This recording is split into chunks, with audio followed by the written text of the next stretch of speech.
Fabrica! Welcome to a new episode of Let's Talk Taíno. I'm Priscilla Colon, co-founder and creative of Cardinal, where our mission is to promote the Taíno language and culture.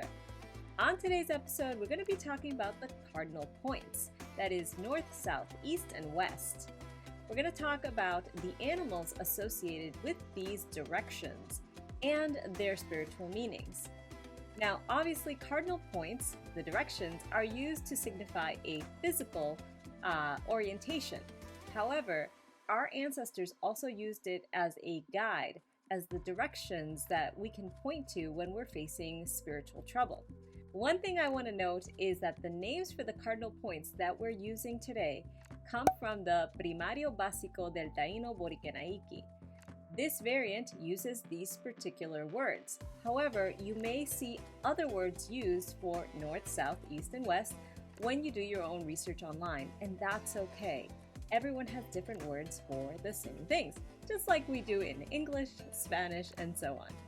So, let's get started with our episode. Let's first review the names in Taíno for the cardinal points. Palapuna, north. Huina, east. Uchipuna, south. Wapuna, west. Now, in Taíno spirituality, each of these cardinal points is associated with a sacred animal, and these animals are here to provide guidance in times of need. So, let's review the sacred animals associated with each cardinal point and their symbolism. Palapuna, north, is associated with colibri, the hummingbird. Colibri stands for the wisdom gained through experience. Colibri is actually my sacred animal, and in many indigenous cultures, the colibri or hummingbird was also a messenger from the Great Spirit because it came down from the sky and went from flower to flower, helping them grow. Now let's talk about the next sacred animal. Huina, the east, is associated with guaraguao, the hawk. The hawk symbolizes illumination, enlightenment in a moment of perfect balance. Uchipuna, south, is associated with guanajo, turkey.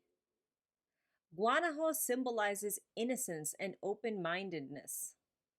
Guanajo reminds us that we should be like children, innocent and open-minded, always willing to learn. Wapuna, west, is associated with Mucaro, the owl. The owl symbolizes introspection, the power to look into one's soul. In Taíno spirituality, the bohique or behique, that is the shaman or spiritual leader, was also very closely connected with Mucaro, the owl. Why? Because Mucaro is a night creature. It is associated with that cycle of death. But remember, death wasn't necessarily a bad thing in Taíno spirituality. It just means that you went to the underworld where all of the spirits go.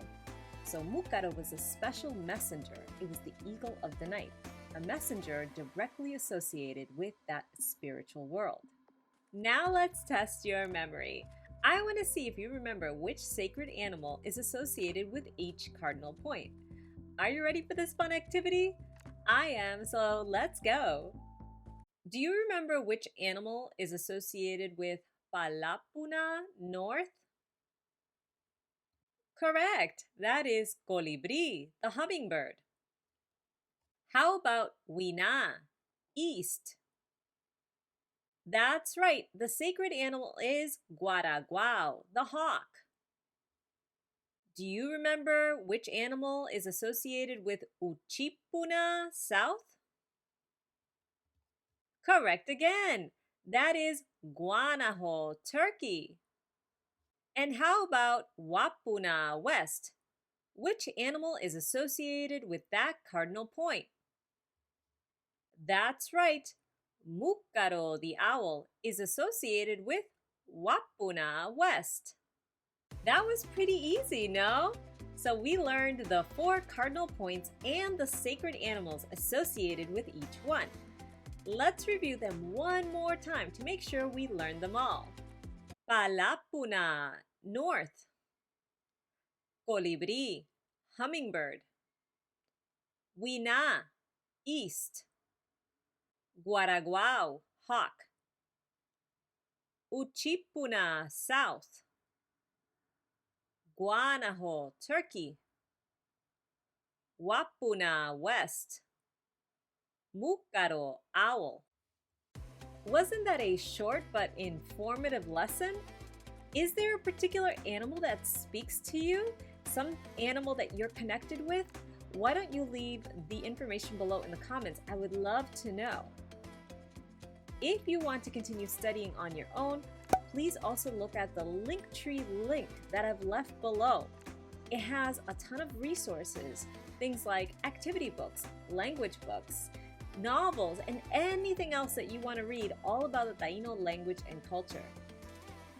I also encourage you to follow us on Instagram, Facebook, and Twitter, and sign up for the newsletter too, where you'll get sneak peeks at upcoming episodes and more. In the meantime, tay karaya guaitiao nago.